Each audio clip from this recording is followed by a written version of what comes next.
New at 5 tonight, a historic decision. Two prominent pharmacy chains will begin selling a widely used abortion pill sometime this month. This massive step expands access to women in states where the drug is legal.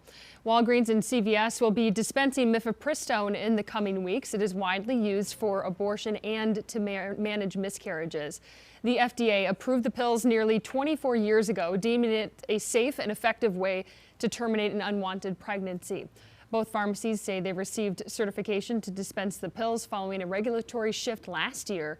Officials say a prescription will be required. The pharmacy's move comes at a time when abortion access is restricted across parts of the country. So let's bring in Chief Legal Analyst Khalif Rhodes into this conversation. So Khalif, let's really dive into why does this matter, and what states will this truly impact? I mean, they anticipate, CVS said today they anticipate selling it in 25 states initially. That's their goal, and so it'll be 25 plus states. It really will depend on states' rules in terms of what and how it will be implemented in their individual states. But what I can say is that when Roe v. Wade was overturned, the floodgates opened, the floodgates of legislation and regulation. That's probably the biggest things, and legislation and probably litigation as well. And so if you're looking at what happened after that, the aftermath, most states in the South, particularly that are Republican-held General Assemblies, have passed sweeping changes to abortion in their states. And in a response to that, folks are either traveling to other states or they're trying to find ways within their states, specifically using the medicine approach to it as opposed to some procedure approach. And so now you have CVS and other Walgreens, I should say, attempting to capitalize, I would say, on that by looking at the dollars. I mean, if you're talking about something where maybe this was a line item before, but now this is an increase, a major push where you weren't getting that before, those extra dollars, now $75 per pill.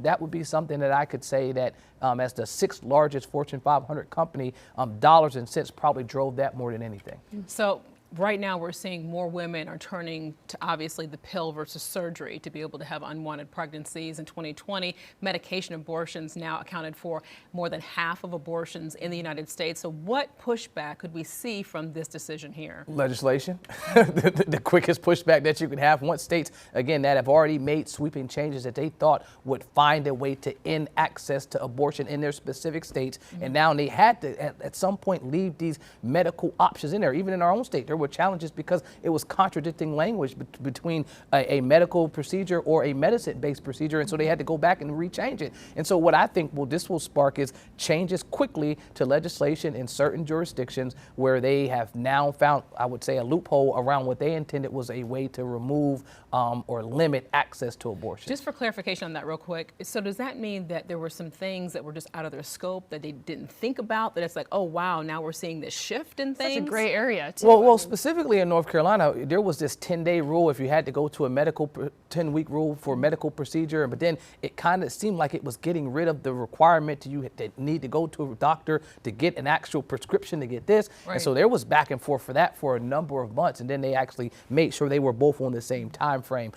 In terms of why these pharmacies decided to do it, the clearest thing that I could say is dollars and cents. You're seeing the numbers, you're seeing the trends that abortions have not went down. It's just that they're getting them in other states that have not had drastic changes to their laws, and that you're seeing an increase in folks prescribing, doctors prescribing this medicine, and individuals getting access to it. So this will allow them to get access to it on a more frequent basis. CVS said now you don't have to worry about if your state maybe doesn't have it. Hopefully with our 25 state approach, you'll have it in that well, state. And definitely, how do you say yes to mifepristone for someone who's going through a miscarriage, but no for that same drug for someone who wants an abortion? It's such a gray area for these companies. It definitely is a gray area, but I mean, what I can tell you is I think this will not last as long as these companies think that it will. As long as the folks that wanted to limit it have the power to limit it, what I can tell you is they will go back and rewrite and redraft as quick as they can to ensure that it lines up with their expectations. And if you found a way to get around that, the folks that have the pen can find a way to write it in there.